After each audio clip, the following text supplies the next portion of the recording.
Hello dear student, welcome to Sumit sir classes. Section of transformation.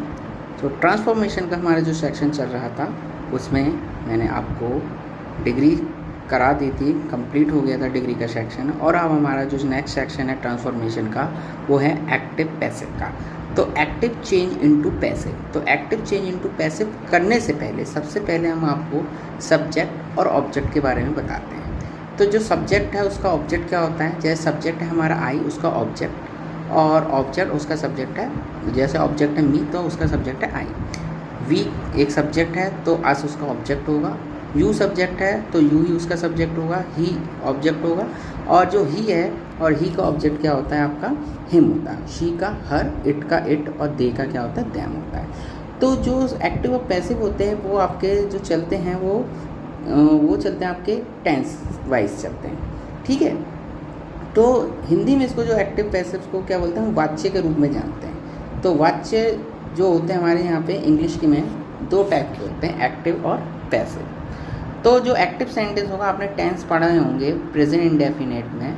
तो active जो sentence होता है उसमें सब्जेक्ट, अफर्मेटिव सेंटेंस में सब्जेक्ट प्लस वर्ब की फर्स्ट फॉर्म या वर्ब की फर्स्ट फॉर्म के साथ एस या ई एस लगाते हैं प्लस ऑब्जेक्ट लगाते हैं. अगर हम इसको पैसिव में चेंज करेंगे तो पैसिव में चेंज करने के लिए जो ऑब्जेक्ट है वो सब्जेक्ट का काम करेगा और उसके बाद उसके हिसाब से आपको इज़ या आर या एम, यानी कि सिंगुलर होगा तो इज़, प्लूरल होगा तो आर, और आई होगा तो एम का प्रयोग करेंगे. उसके बाद वर्ब की थर्ड फॉर्म, तुरंत बाद बी वाई बाई, और सब्जेक्ट यहाँ पे ऑब्जेक्ट का काम करेगा. जैसे हम सेंटेंस देखते हैं, सेंटेंस हमारा क्या कहता है, जैसे ही राइट्स अ लेटर.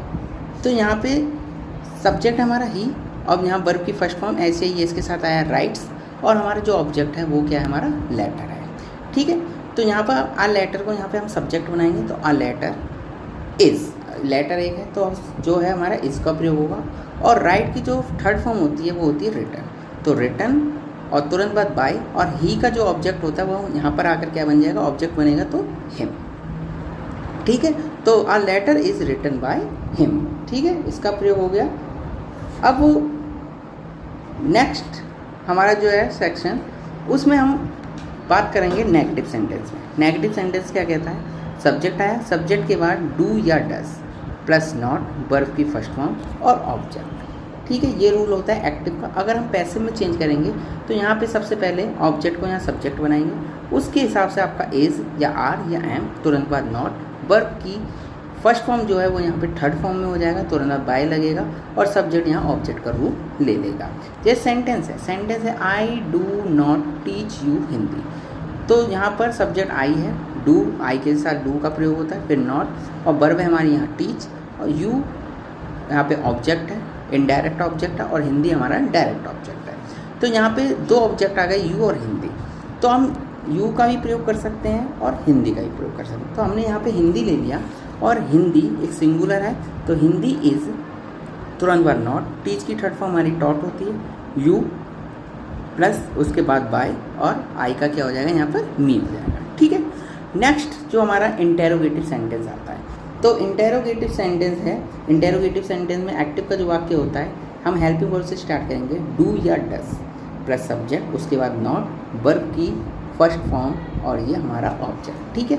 इसको हम पैसिव में चेंज करेंगे तो ऑब्जेक्ट देखें, जब हम ऑब्जेक्ट इधर लेके आएंगे उससे पहले सिंगुलर है या प्लूरल है या आई है उसके हिसाब से इज़ या आर या एम, उसके बाद ऑब्जेक्ट, फिर तुरंत बाद नॉट, फिर जो वर्ब की फर्स्ट फॉर्म उसको हम थर्ड फॉर्म में चेंज करेंगे, और फिर बाय, फिर सब्जेक्ट. ठीक है. इतनी बात समझ में आई. तो हम सेंटेंस पढ़ेंगे इसमें, do you learn any lesson. तो यहाँ पे डू आया पहले, उसके बाद हमारा सब्जेक्ट आया, और फिर हमारी वर्ब है लर्न, और फिर हमारा ऑब्जेक्ट एनी लेसन. ठीक है, ये हमारा सेंटेंस है. अब इसको हम किस में चेंज करेंगे, हम इसको चेंज करेंगे पैसिव में. तो पैसिव में एनी लेसन हमारा सिंगुलर है तो उससे पहले हम इज लगाएंगे, एज एनी लेसन. लर्न की थर्ड फॉर्म क्या होती है, लर्न तुरंत बाय, और यू का ऑब्जेक्ट यू ही रहता है तो यहाँ पे हम यू का प्रयोग करेंगे. ठीक है. नेक्स्ट हमारा जो एक्टिव पैसिव का एक जो हमारे क्वेश्चन वर्ड जो होते हैं, जैसे हमने वेयर, व्हेन, व्हाई इसका प्रयोग करते हैं, तो ये भी इंटेरोगेटिव के अंदर आते हैं सेंटेंस. तो क्वेश्चन वर्ड है हमारा, उसके बाद डू या डस प्लस सब्जेक्ट, फिर नॉट, वर्ब की फर्स्ट फॉर्म प्लस ऑब्जेक्ट। इसको हम पैसे में चाहिए तो क्वेश्चन वर्ड जो आएगा वही रहेगा, उसके बाद इज, आर या एम, उसके बाद ऑब्जेक्ट, फिर नॉट, फिर वर्ब की थर्ड फॉर्म, फिर बाय, फिर सब ऑफ जो सब्जेक्ट है वो ऑब्जेक्ट का रूप यहाँ पर ले लेगा। जैसे सेंटेंस आता है आपका, why do you not give me money. ठीक है, तो यहाँ पे क्वेश्चन वर्ड वाई आया, फिर उसके बाद डू और यहाँ सब्जेक्ट यू है और नॉट, फिर गिव मी मनी। तो यहाँ पे डायरेक्ट ऑब्जेक्ट और इनडायरेक्ट ऑब्जेक्ट दोनों आए, मी और मनी आए। मी यहाँ पे इनडायरेक्ट ऑब्जेक्ट है और डायरेक्ट ऑब्जेक्ट हमारा यहाँ पर मनी है।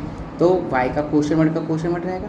अब मनी क्या होती है हमारे, अनकाउंटेबल नाउन होता है, तो उसके लिए हम किसका प्रयोग करेंगे, इज का प्रयोग करेंगे। Why is money, turn word not, give की थर्ड फॉर्म गिवन, मी का मी, फिर बाय और यहाँ पे यू जो सब्जेक्ट है यहाँ ऑब्जेक्ट आ जाएगा। ठीक है, नेक्स्ट है हमारे इसके अंदर एक्टिव सेंटेंस में हु आ जाए, जब वाक्य में क्या आ जाए, हु आ जाए प्लस वर्ब की फर्स्ट फॉर्म या वर्ब की फर्स्ट फॉर्म के साथ ऐसे ई एस आ जाए और ऑब्जेक्ट आ जाए। तो हम इसको पैसे में चेंज करेंगे, तो हु को हम चेंज कर देंगे बाई हुम में, उसके बाद इज या आर या एम और तुरंत बाद ऑब्जेक्ट और उसके बाद वर्ब की फर्स्ट फॉर्म की इसमें चेंज हो जाएगी, थर्ड फॉर्म में चेंज हो जाएगी। सेंटेंस है जैसे हु हेल्प्स यू। ठीक है, तो हु को यहाँ चेंज करा वाई हुम में, वाई हुम के आप यू यहाँ पर क्या ऑब्जेक्ट यहाँ सब्जेक्ट बनेगा, तो उससे पहले हम आर लगा देंगे, तो वाई हुम आर, फिर यू सब्जेक्ट बन गया और जो वर्ब है हमारी हेल्प है, हेल्प की क्या थर्ड फॉर्म हो जाएगी, हेल्प्ड हो जाएगी। मुझे लगता है आपको ये एक्टिव पैसिव का जो फर्स्ट रूल है प्रेजेंट इंडेफिनिट का समझ में आया होगा। तो आगे हम इससे प्रेजेंट कंटिन्यूस के बारे में पढ़ेंगे एक्टिव पैसिव में। तब तक के लिए धन्यवाद और मेरे को सपोर्ट करने के लिए धन्यवाद।